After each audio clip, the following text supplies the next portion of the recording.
So Palworld is just about to enter into their 1.0 release, and of course with the Steam Summer Sale, it was a really good time to get it. I think I got it for like 18 bucks because I already owned Enshrouded. Love it. Steam Summer Sale is eating up all my money. This is probably one of the more popular games that we've seen over the past couple of years, either through the actual gameplay or comparatively the legal trouble that they've run into.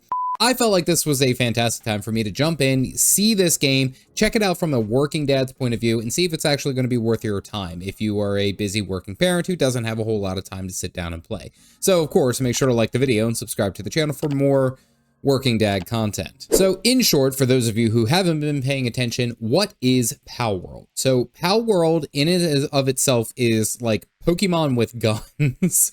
It is a survival crafting game at its core with the added element of these pals. Now, these pals function very much like open world Pokemon that you go out and capture in these different spheres, and then you go and have them do your bidding. Whether that's fighting other pals from enemies or just out in the wild, to having them work at your base, completing different various tasks that all need to be done. And what's really interesting about this is that they all have their unique features, their unique capabilities, and that's what makes this game very interesting, is that it's so hard wanting to say Pokemon. Different pals have different capabilities. Like, one might be really good at mining, this one might be very good at handiwork and crafting items, and this one can water plants. Like, they have all these different functions across the board, which is really interesting. Your core gameplay loop in and of itself is that you will get a team of pals and you'll go out and fight other pals and get more resources and come back to your base and build new things to advance your character, allowing you to capture and fight larger and more difficult to deal with pals. It's kind of like this game loop of exploring, crafting, taking you and your team out and doing what you need to. Now, what's really interesting is that the pals don't just function in and of them their own. They do require some interaction from you. Most notably, the best interaction, in my opinion, is that they have some kind of unique feature, which I'll cover here in a second, but we're talking riding, we're talking fighting, we're talking all sorts of unique things that they can do with you, which is really cool.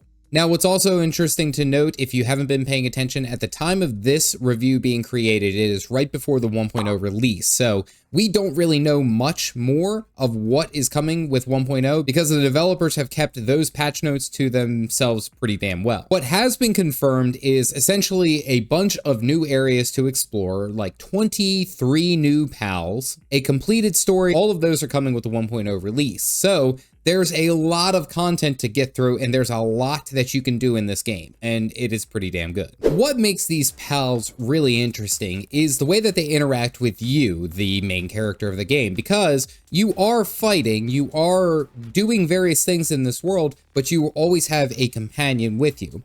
So let's go ahead and talk about the combat, which the combat in this game is pretty much what you would expect from a crafting survival game. It is not oriented around you being the most powerful thing in the world. Essentially, your pals are significantly stronger, they're faster, they have all these cool abilities more than you. Now, you can work with them and use specific abilities that will allow you to either mount the pal or use them as a flamethrower or have them floating around you and attacking even while other pals are out. So the idea is that they have all these different interactions and all these crafting items that you can create that allow you to have a bunch of different loadouts for your character and your pals in general. I've been using this giant horse thing and he's great. I can also ride him and attack enemies while I am mounted on top of him, giving me full control over his movements. It's really, really fun. And then on top of that, there are boss battles where you're fighting larger pals that are very difficult to catch, or you're going into towers where you have to fight off some of these bosses that are in there. It's a lot of fun. There's a bunch of different angles that you can go to. When the pals are not fighting, you can still capture other pals and send them back to your base, but then while at your base, you can assign them to different sections around your base to keep things afloat. You can set up a feeding system where they will create their own food, gather it so they never go hungry. You can set it up so that they will constantly harvest and mine either stone or wood or what have you, all while that is happening right there. Now, granted, you, the player, can also do these, but you're usually not as effective and your time is better spent elsewhere. So it actually kind of works out to capture a bunch of different pals and have them operating a bunch of different items within your base, allowing you the freedom to go out and explore and capture new pals and work through there. Now, the expedition system is unique because it is essentially like a private mission for your pals to go on without you. Now, there's a handful of requirements, and then in my review time, I didn't get to it. I was right on the cusp for it. I think I just unlocked the station itself. But from what I'm understanding is that you send your pals off to go and do whatever, and if it's a 10-hour expedition, if you come back 10 hours later, the expedition should be done. And I'm fairly certain it's counted in real time, not necessarily in-game time. So that's really, really good, especially from a working dad's point of view, so that I don't have to sit there and manually do that. I can just send my critters off to go and fight and die in my honor. It's great. You could also breed the pals that you find out in the wild to redistribute their stats to make a perfect specimen, as it were. And again, for the purposes of this review, I didn't really get into that. I wanted to focus just mainly on the amount of time that I was able to spend on the game and whether or not it was fun. And then, of course, one of the last major features that I like to talk about is the idea of either playing multiplayer or not. You do have the capability of creating a private server just for you, just for your own progression, and you can customize it very much the same way that you would be able to customize a game like Enshrouded, where you can turn on mob density, you can turn on difficulty, increase health, decrease damage. There's a bunch of different sliders that you'll be able to adjust the world so it fits you just right, which is really, really good, especially if you don't have a whole lot of time. You can tune things down a little bit and make it a little bit more enjoyable as far as fast progression. So now with one of my major keynotes, does the game respect your time? And in short, absolutely. This game has been wonderful to play because it does feel like you're making meaningful progression. It does respect your time in the sense of it understands that you may not necessarily have 100 hours a week to play, but you can make meaningful progression within short little time bursts. One thing that I really like to note is the traversal of the open world. One of the things, and recently I've played Dune Awakening, is that the traversal of the open world sometimes feels gated and slow because it's a living, breathing world. Because Palworld, you can have a private server, you essentially just log off and save right where you're at, and then that's it. You're at your one place. Now, typically I would recommend you saving somewhere that it isn't like when you log in, you're in the middle of a fight, but you can go back to your base, you can log out. There are fast travel nodes all around the world allowing you to jump to and from different places once you've unlocked them, and allowing you to get back to your base very, very quickly. Now, one place where Palworld does lose some points is that there's no effective pause button. Even on a private server, if you press pause, escape to pull up the menu, the world around you persists and continues on. So if you are in combat with a massive boss or a bunch of enemies and you hit the settings menu, it doesn't really stop anything from happening. Now, there is the multiplayer option, and if you do elect for a single player option, you can turn on the multiplayer function. So if you did want to log in with a friend, there's a way that you can join with them or join other worlds with your particular character. It's really a good time, especially if you are a busy working parent and it does respect your time. I found it to be very, very good for you. And what's also very important is that the quest system basically feeds itself forward.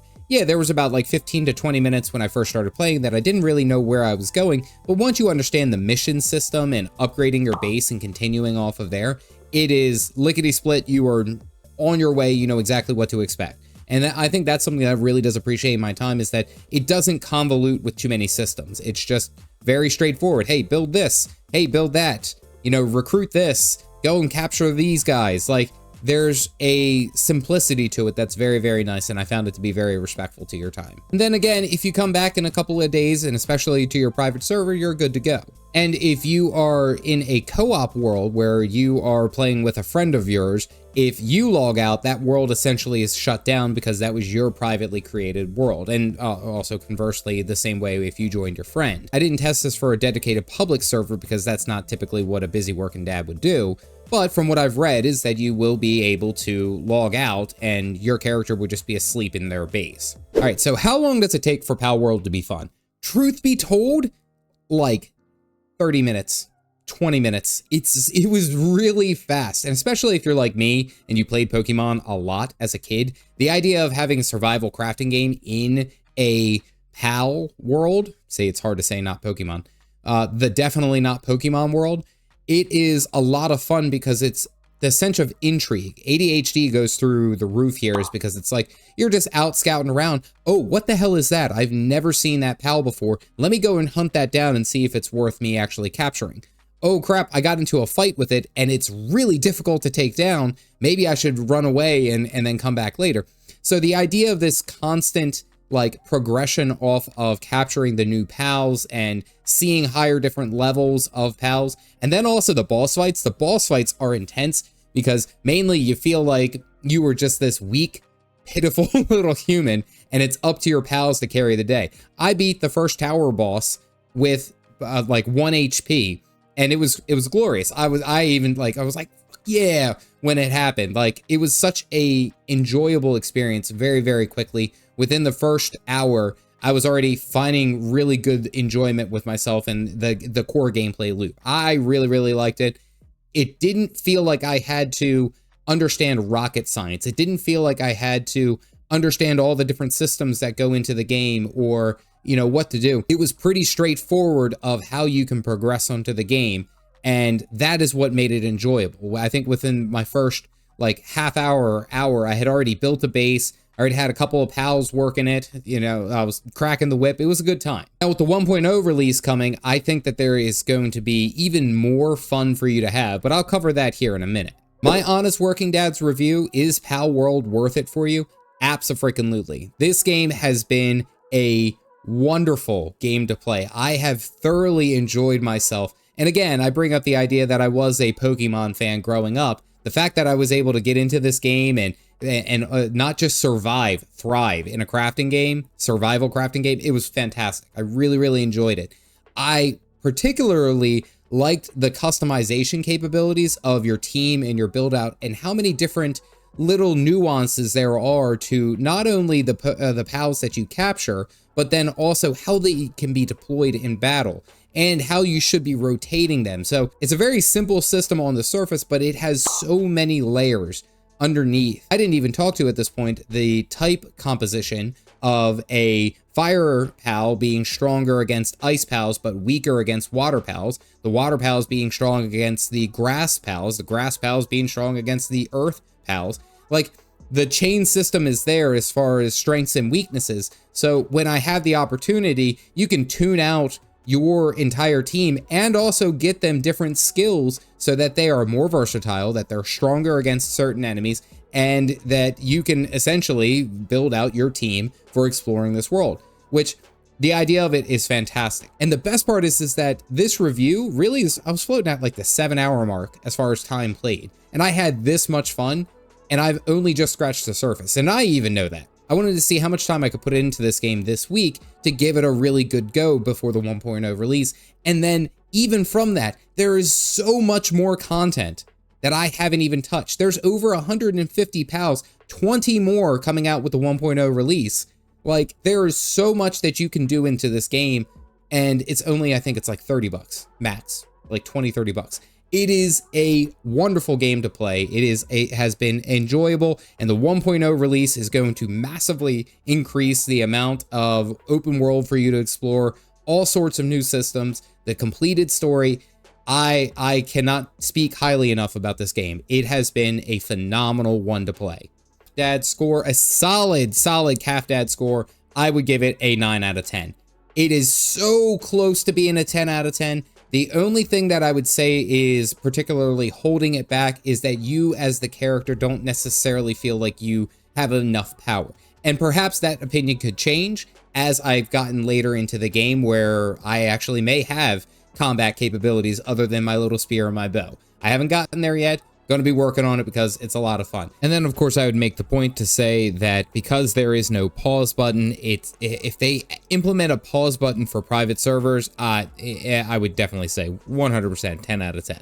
9 out of 10. Every aspect about this game has had me excited, wanting to play more and explore more. Cannot speak highly enough of it. So if this is your first time seeing me, please make sure to like the video and subscribe to the channel for more Working Dad reviews. If you want, you can see my Dune Awakening Working Dad's review, which was released just a little bit ago, talking about my experience as a busy working parent who doesn't have a whole lot of time to play, and how I survived the world of Arrakis.